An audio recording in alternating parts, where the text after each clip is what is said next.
2022 সাল থেকে আনহুই প্রদেশের বেম্বু শহরে অবস্থিত হুয়াই নদীর পরিবেশ রক্ষায় কাজ করে যাচ্ছে চীন। স্থানীয় সুরক্ষা ব্যবস্থা নিশ্চিত করার কারণে চীনের প্রধান নদী এবং হ্রদগুলো দিন দিন উন্নত হচ্ছে।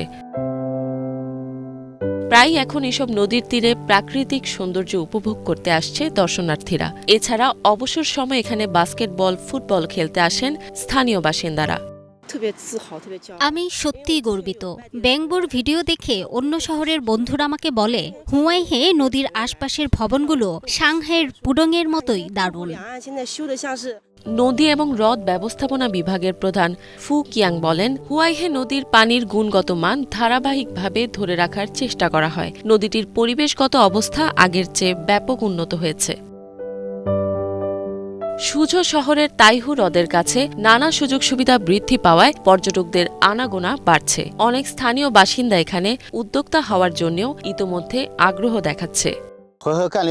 অনেক পর্যটক এখানে সুন্দর পরিবেশ উপভোগ করতে আসেন। অন্যান্য শহরে কর্মরত আমাদের স্থানীয় বন্ধুরা শহরটির উন্নতি দেখে ফিরে এসে নিজস্ব ব্যবসা শুরু করতে চায়। 2007 সাল থেকে তাইহু হ্রদের পানির গুণগত মান উন্নতির দিকে যাচ্ছে।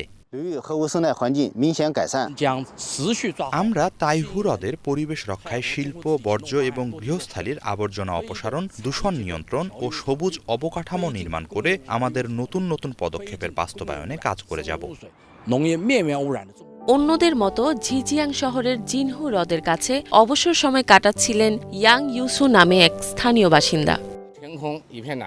উপরে নীলাকাশ, গাছগুলো প্রতিদিন বড় হচ্ছে, চারিদিকে সতেজতা, সত্যিই খুব ভালো লাগছে।